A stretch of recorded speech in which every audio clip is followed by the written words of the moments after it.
Tony Stark wakes up in a cave in Afghanistan with a battery wired to his chest, and the first thing he does is ask how long he has. Not where he is, not who did this to him. How long?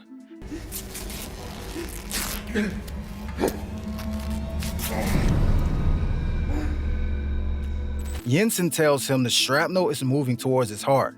Without the electromagnet, he has a week, maybe less. And Tony Stark, a man who has spent his entire adult life surrounded by people telling him he is the most capable person in any room, lies on a stone floor with jumper cables running into his sternum and does something almost nobody ever talks about. He accepts it. Not the dying part, the other part. The part where the thing that is keeping him alive is also the thing that is slowly, mechanically, permanently making him less than what he was. He doesn't rage about it. He looks at the car battery, he looks at the wires, and he says, okay, build something better. That response, not fight the wound, just engineer around it, is the most honest thing Tony Stark ever did. And he spent the next 15 years trying to do it again in every area of his life that hurt. The chest piece that Jensen builds in that cave is not a reactor yet. It is a magnet, a literal magnet. It's an electromagnet hooked up to a car battery, and it's keeping the shrapnel from entering your heart. Its only job is to hold something back. Shrapnel, fear, the specific fear that your own body is trying to kill you and that every heartbeat is dragging the blade a little closer. Jensen performs a surgery there on a wooden table in the dark that should, by any reasonable medical standard, kill Tony before the shrapnel does. He removes part of the sternum, he displaces the heart slightly to the left, he carves out space in Tony Stark's chest cavity and fills it with a device that will require maintenance, replacement, and care for the rest of that man's life. And Tony wakes up from that and immediately starts building a weapon. That is the version of survival that Tony Stark understands. You don't heal, you upgrade. You take the damage and you incorporate it into the design and you move forward with it bolted in. The electromagnet becomes the arc reactor. The cave becomes the workshop. The shrapnel doesn't go away. It never goes away. It just gets a better cage. He flies out of Afghanistan in a suit built from spare parts, and the first Iron Man film has its ending.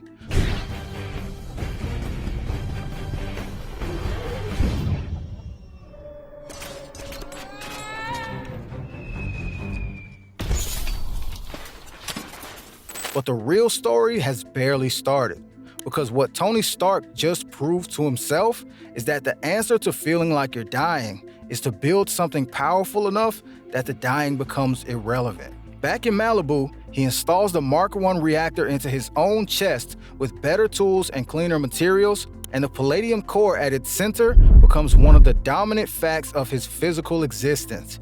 He says almost nothing about it publicly. Pepper replaces it for him in that kitchen scene like she is changing a battery, which in a way she is, and the shot lingers on the old reactor sitting in her hands, and Tony saying, I swear I've seen this before in a dream. You okay? Don't ever ask me to do anything like that. Yeah, it was a nightmare. He laughs. He always laughs. The thing about Tony Stark's humor is that it almost never reads as deflection until you start counting how often it appears at exactly the moment something real could come out instead.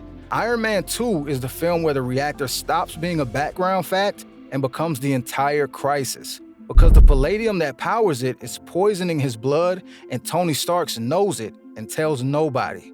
His toxicity levels climb. He crosses them off on his arm like a countdown. He throws a birthday party at his own house and gets drunk in a suit of armor and fires repulsor blasts at his guests, and Rhodey has to show up in another suit and fight him in his own living room. And the film frames this as Tony having a bad night. But watch it again. What Tony Stark is doing in that sequence is running the exact subroutine he ran in the cave. The thing is gonna kill me regardless, so I will do the most Tony Stark thing I can possibly do while there's still time. He isn't having a breakdown. He is having a controlled explosion. He is pre-detonating, so the real wound never has to be seen. His father left him notes and a molecular diagram hidden inside a scale model of the 1974 Stark Expo, because Howard Stark apparently communicated exclusively through technician documentation and emotional unavailability. And Tony synthesizes a new element in his garage using a particle accelerator he builds in an afternoon. And the poisoning stops, and he's fine. And Iron Man 2 ends. But notice what doesn't change. The reactor is still in his chest. The shrapnel is still there. He had, by this point, access to resources that could have addressed the shrapnel through conventional surgery. He chose the reactor again. Every single time, he chooses the reactor. Not because he has to, because the reactor is something he built himself, and that distinction matters enormously to Tony Stark. There's a thing that people do when something difficult happens early enough, and it works. You find a mechanism. You learn to get through it. Could be work, could be control, could be humor, could be the specific feeling of being the most prepared person in the situation so that nothing can ever blindside you again. And it works. It gets you through the hard year and then the next one, and eventually you stop thinking of it as a response to something and start thinking of it as just who you are. Tony Stark with the reactor is not hiding the wound. He put the wound on the outside of his shirt. He named his company after himself twice. He tells the world he's Iron Man at a press conference in the first film's final scene because the alternative is pretending he isn't. I am Iron Man. And Tony Stark does not pretend. But here's the thing. Announcing a wound is not the same as processing it. Wearing it on your chest is not the same as understanding what it costs. He is transparent about the reactor and completely opaque about everything the reactor represents. The control, the armor, the belief baked in somewhere between Afghanistan and that Malibu workshop that the only version of Tony Stark that survives is the one that is also a weapon. By the time the Avengers assemble in New York, the reactor is running at something approaching 3,000 RPMs, and Tony is flying a nuclear warhead into space through a wormhole because the alternative was letting other people handle it.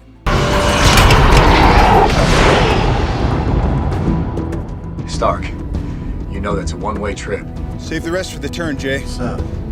Nobody asks him to do it. He just does it.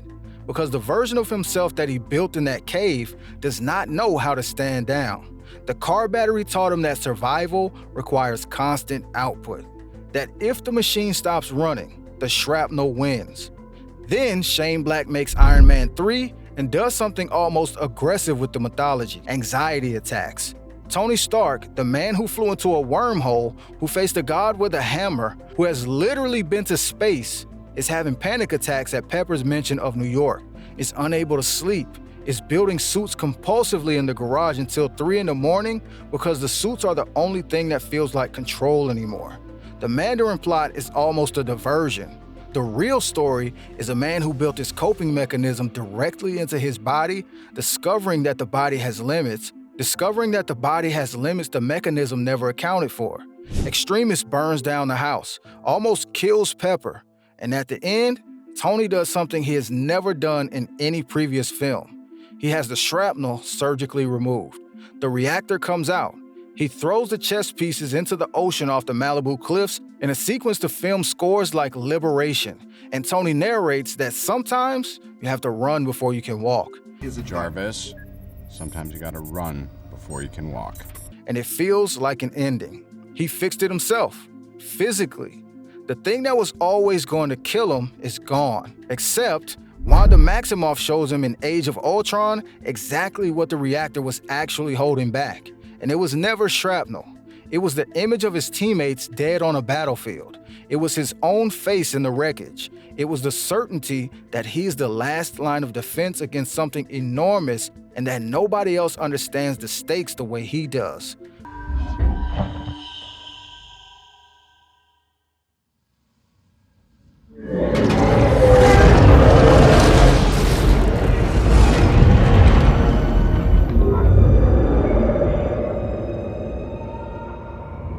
Ultron is that fear made autonomous. Tony builds an intelligence out of an Infinity Stone, trying to create a suit of armor around the entire world, and it tries to end humanity. and Tony is the one who has to dismantle it. And he comes back from that looking older than he did before. The reactor is gone, but the architecture it was holding up is still completely intact. You can take the device out, you cannot take out the shape the device made. Civil War gives him Zemo and his parents and a video that shows him exactly who pulled the trigger and exactly who knew. And Tony Stark's response is to try to kill Bucky Barnes in a collapsing bunker with his bare hands while bleeding through a cracked suit. Tony.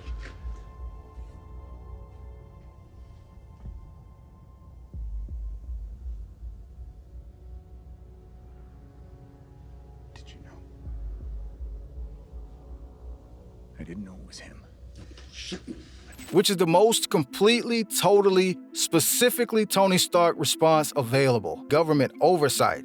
But because he is looking for something external to hold him accountable for what he builds.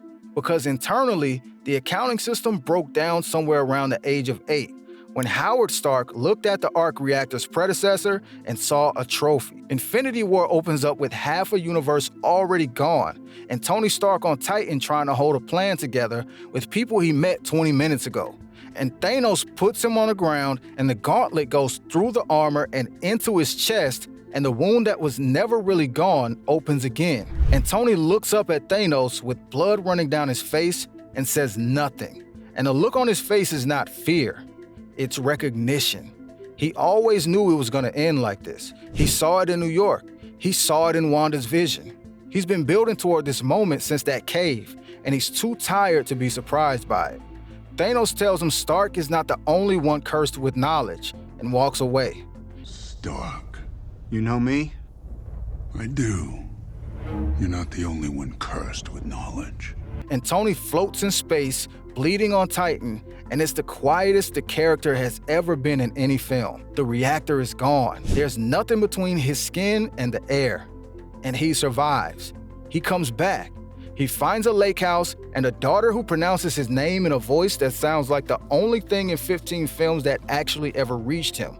5 years of that, a garden and a dock, and a kid who looks at him like he hung the stars he technically helped save. And then the door opens and it's Rogers and Lang, and the whole weight of everything he put down walks up to his front porch and sits at his kitchen table. He says no. He says it directly. He means it because Tony Stark has not stopped being Tony Stark. The mechanism is different now. The man is different. But the instinct toward the problem, toward the solution, toward the hardest available option taken alone if necessary, that is still exactly who he is. And there has never been a version of him capable of sitting on the porch while a problem that size exists unsolved. He cracks the time travel equation. He shows up at the compound. He goes back and gets the stones, and they come home with 6 Infinity Stones and a plan that might work. And Bruce Banner wears the gauntlet first because the gamma radiation is survivable for him in a way it isn't for anyone else in the room. And it works, and everyone comes back. And then Thanos comes back too, and the compound is rubble. And there's a moment on that battlefield before Tony reaches for the stones where you can see him calculate. He knows what it costs. He has always known what things cost. The chest is empty now. There is no reactor, there's no magnet. There's nothing in there that he built, nothing that is keeping him running. No armor between his skin and the energy that is about to go through him. Just a man in a broken suit and 3 weeks of stubble and a daughter at home who calls him daddy. And he snaps his fingers anyway. He does it knowing. He does it without armor. He does it because the version of Tony Stark who woke up in that cave and looked at a car battery and said, okay, build something better. That man would never let someone else carry this if he could carry it himself. That was never narcissism. That was the first true thing he ever believed about himself. I can fix this. Even if fixing it means there's nothing left of the one who fixes it. The chest is empty. He does it anyway. That's the whole arc. That was always the whole arc.